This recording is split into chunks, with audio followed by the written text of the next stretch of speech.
Hi guys, this is Muid Bayani. Today I'm going to take you towards 5 ways marketer can use behavior science to change consumer behavior. This is my first ever video on YouTube and would love you all to subscribe. So I'm a fresh advertising and media graduate, and through this channel I would be sharing my learning throughout the degree. We'll be talking around advertising, media, marketing trends, theories, and also digital ad land. I'm also accredited mental health first aider and would love you all to scan this QR code for me, and that would take you to my LinkedIn. So the 5 ways that we're going to discuss today is motivation need theory, the framing effect, anchoring bias, loss aversion, social proofing. So for the first one, the motivation need theory is based on Maslow's hierarchy of need. And marketers use this by tailoring marketing messages to consumers on the basis of these hierarchy models, creating the needs. Marketers who are successful in creating artificial needs on this model with their campaign execution are bound to succeed. So with the automotive industry, they're going big on the safety. Means the safer the car is, the expensive it is, and they're also changing customer mentality on switching them to much environment friendly option like moving to electrical or hybrid. And also they are successful in creating the needs for, say, all the 4x4 car manufacturers shows how good traveling companion their car is and how tough and how strong it is. And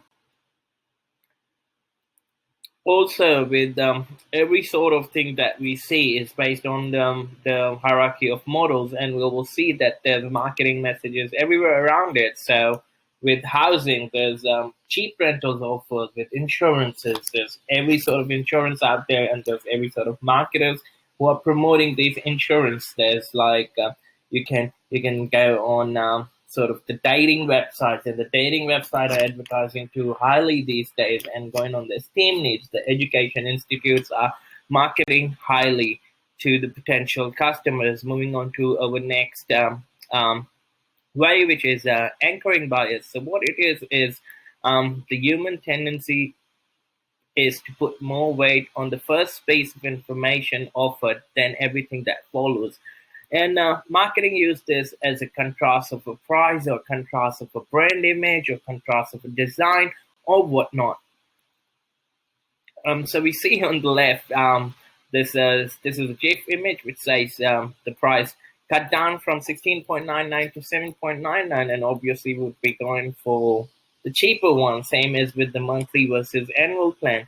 Even though the changes is not significant, but it does look cheap going annual.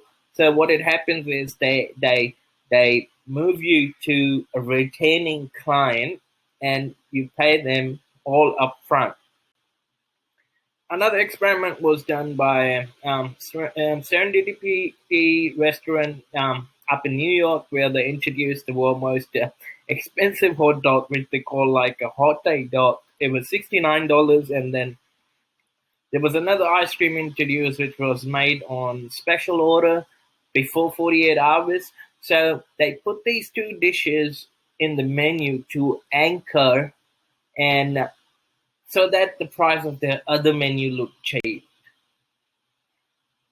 The framing effect. Framing effect is when our decisions are influenced by the information, by the way the information is presented. Same information can be less more attractive depending on what features are highlighted, and it revolves around our cognitive biases. Options are worded differently, so they appeal and appease our biases. It's there's four type of framing: visual, audio, value, positive, and negative frames. Would love if you guys can put in the comment on your selection. So business attire for a man with a pink backdrop is less more likely to be liked by him than gray sort of backdrop. Same as with the sale price. So the 20% off could be more in terms of gain, but $120 off is something that a lot of people would go for. And it's in marketing. It's also how you say things depends on conversions and whatnot. So we move into an ad copies. The left one, we can see the top one is where they put a lot of facts out there, but the effective framing is where they say that it is a best class and fuel economical as well. On the right, it's the Sensodyne example where they say 9 out of 10 dentists recommend Sensodyne.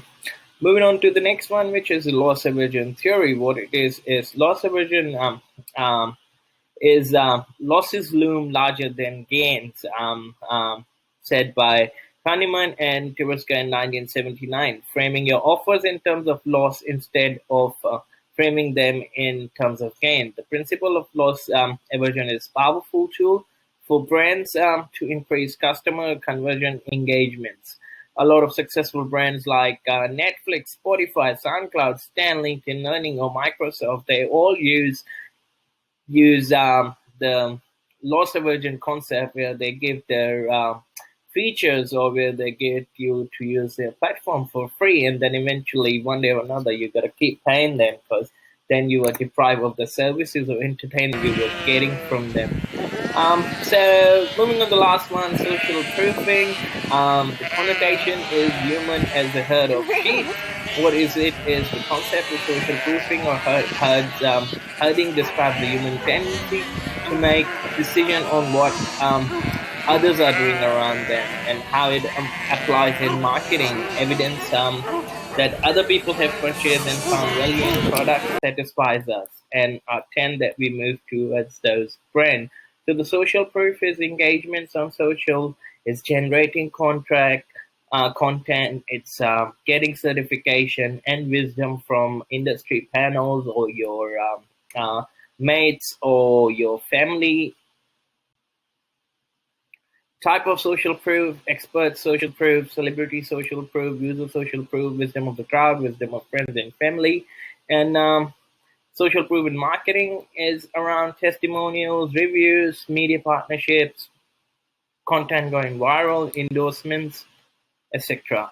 The last bit of today's presentation is ethical consideration within these theories. The points I would be touching would be creating artificial needs, the rush for convergence, using my own user journey on the app called Catch of the Day.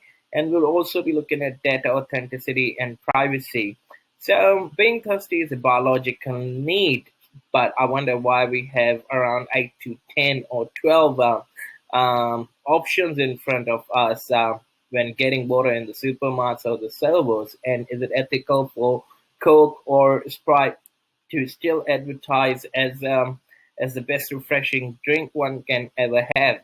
So this is what I was saying. So on the Catch of the Day, I like one of the product, a watch, and then I keep getting the same ad on Gumtree or Facebook with the same watch. And I've also searched for buying, looking, I'm also in the market too for a DJ console, and then I keep getting on the DJ console ad. Similarly, you would have seen the email marketing concept where they are emailing me on the same thing, same brand, and something that I have put an Adidas shoe, and they do say that you have an eye on us and we've got an eye on you. So the concept of what's happening in the digital world, is it ethical for tracing customer on every touch points, is a debate that would be of immense importance in days to come with such acceleration of digitalization post-COVID.